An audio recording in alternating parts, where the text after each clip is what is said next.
viene con mareo, con vértigo en el 32%, falta de aire, viene con disnea, no es muy frecuente, pero cuando son severas se ve. Y la orina oscura, que uno pensaría que es el signo patognomónico, solamente se ve en el 3%.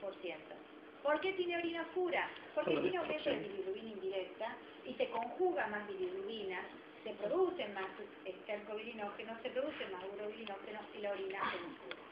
La angina de pecho se produce solo en el 2% porque el paciente tiene que tener, quizás ser un paciente de más edad y tener algún compromiso cardiovascular previo para que la anemia le llegue a producir una angina. Estos serían síntomas que refiere el paciente. Y signos, ¿qué es lo que yo veo?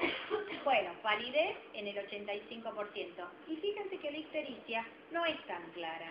Solo en el 21 a 25% yo lo voy a ver francamente ictérico. Pero sí, 85% palidez. Esplenomegalia en el 82%. Esto es un dato re importante, porque pocas anemias tienen esplenomegalia. Tienen la anemia hemolítica y después las anemias relacionadas a los linfomas, a los tumores, a otras cosas. Pero pocas anemias tienen esplenomegalia como la hemolítica.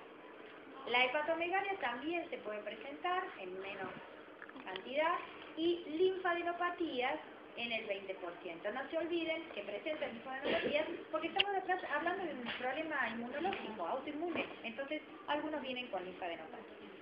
Bien.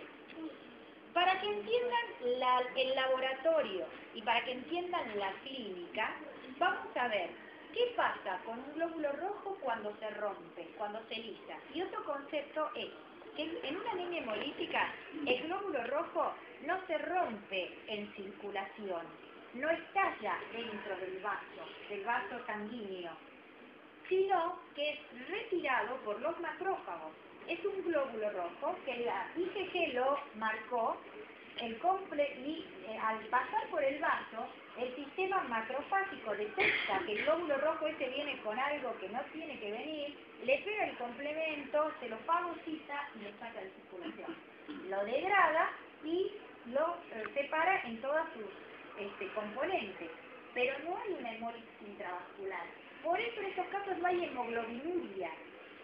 La hemoglobinuria se va a producir cuando estalla en circulación el glóbulo rojo. Acá se difiere de alguna manera en el vaso o también muchas veces en médula ósea y en hígado, porque también hay un sistema mononuclear fagocítico importante en esos tejidos. Entonces, ¿qué pasa? ¿Qué tiene el glóbulo rojo? El glóbulo rojo tiene hemoglobina, que está formado por hemo, por globina y por hierro. Y entonces, ¿qué pasa? Y además tiene enzimas el glóbulo rojo.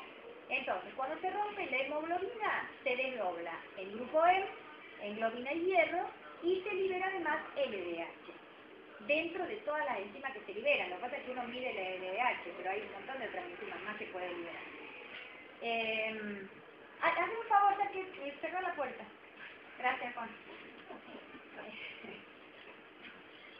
La globina es captada por la aptoglobina. La aptoglobina es una proteína de origen hepático que liga la globina, porque la globina no circula sola.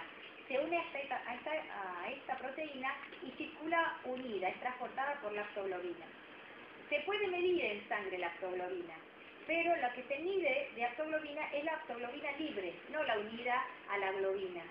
Entonces, cuando yo mido aptoglobina en una anemia hemolítica, la aptoglobina es prácticamente indetectable. Por eso ustedes van a ver, cuando lean el laboratorio, que la aptoglobina y otras proteínas que transportan globina están descendidas. Y están descendidas no porque no se produzcan, sino simplemente porque están todas ocupadas con globina y no se las detecta. Entonces, la globina es captada por la aptoglobina y es transportada al hígado. El hierro es transportado por la transferrina al sistema mononuclear fagocítico para reciclarlo en la médula y en otros tejidos. ¿Y qué pasa con el hemo? El hemo se metaboliza a biliverdina, después a bilirrubina indirecta, que es insoluble. Entonces, como es insoluble, se une a la albúmina y pasa del vaso, del hígado, de donde esté. Sí, señorita. ¿A qué hora terminan ustedes? A las 11 de la mañana. Sí.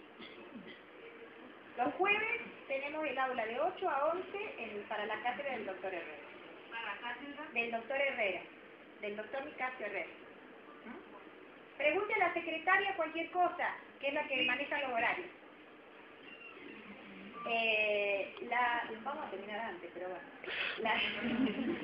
Les voy a decir. El hierro, ¿verdad? El hemi. Entonces, se une a la albúmina y va al hígado.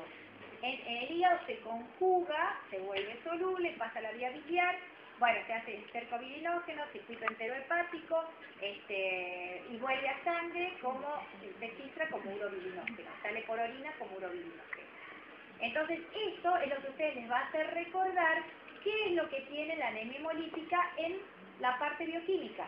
Va a tener LDH aumentada, aptoglobina baja, bilirrubina indirecta elevada, urobilinógeno alto y paciente histérico. ¿Sí? Bien. Entonces vamos al laboratorio rápidamente porque nos queda la otra anemia que es la normocítica, que es muy interesante. Bueno, esa, ¿qué va a tener? Hematocrito, hemoglobina y glóbulo rojo descendido. ¿Cómo? Mucho, porque es de instalación brusca y generalmente también tiene presentación severa. Por ejemplo, hematocrito 13%, esto es un caso que vino así. 1.250.000 glóbulos rojos. Leve leucocitosis, a veces, claro, la reacción es tan brutal que el organismo reacciona como un reactante de fase aguda con una leucocitosis, leve aumento. Pero también puede ser que estén disminuidos, porque si es un lupus eritematoso sistémico, que generalmente cursa con leucopenia, pueden estar disminuidos. Entonces, los leucocitos no me sirven mucho, porque pueden estar aumentados, pueden estar normales, pueden estar disminuidos. Y las plaquetas en general son normales, o sea que es anemia pura. Los índices hematimétricos, dijimos que las hemolíticas tienen el volumen corpuscular medio aumentado porque están los reticulocitos aumentados. Entonces, la tendencia de volumen se va para arriba. Y muchas veces, cuando lleva bastante tiempo de evolución, además le falta fólico. Entonces, la tendencia es hacer macro, con una hemoglobina también aumentada, corpuscular media. La concentración de hemoglobina corpuscular media no cambia nunca, porque casi nunca el glóbulo rojo puede concentrar mucha hemoglobina porque se hemoliza. Entonces van a tener 1500 anemias y la concentración de hemoglobina siempre va a ser normal, entre 1 y 33 es la concentración normal. Es un parámetro que no se mueve casi nada más que en la esterocitosis hereditaria, en el que hay un glóbulo rojo muy chiquitito y con mucha hemoglobina, aumenta. Pero si no, y puede disminuir en la anemia ferropénica severa, pero si no, la mayor parte de las veces está normal. Reticulocitos aumentados, ¿sí? Eso es lo que la diferencia de la mayor parte de las anemias. ¿Por qué? Porque ¿cuándo vamos a tener reticulocitos aumentados? En la anemia hemolítica. En la pérdida aguda, porque en la pérdida crónica no, porque en la pérdida crónica se pierde hierro a largo plazo y entonces no regenera nada después. Entonces, en la hemólisis, en la pérdida aguda y cuando esté tratándolo al paciente con eritropoyetina o con algún principio activo que le estimule la médula. Esas son las tres circunstancias que va a tener reticulocitos altos, sin ninguna otra, ¿sí?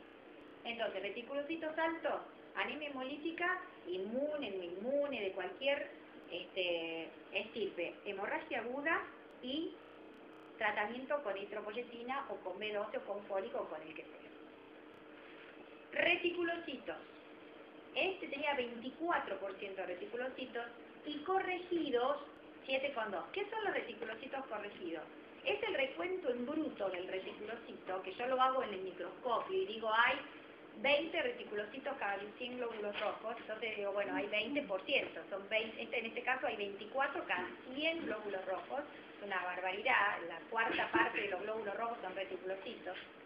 Entonces, digo, bueno, pero esto es muy alto, pero yo lo corrijo por el hematocrito, que es 13. ¿Qué valor corregido me da? Entonces son los reticulocitos 24 por el hematocrito del paciente, que es 13, sobre el normal, sobre 45. Si hacen esta cuenta, 24 por 13 sobre 45 les va a dar este valor que es 7,2. Y como ven, están aumentados, porque acá sí me sirve el valor de decir, bueno, los reticulocitos son normales hasta el 1.52%. Cuando lo corrijo, si está por encima de ese valor del 2%, ahí sí voy a decir los reticulocitos están aumentados. Pero tampoco me hace falta mucho, porque con 24% cualquiera se da cuenta que los reticulocitos están aumentados. Tampoco digo que me hace falta hacer tantas cuentas, ¿no? Bueno.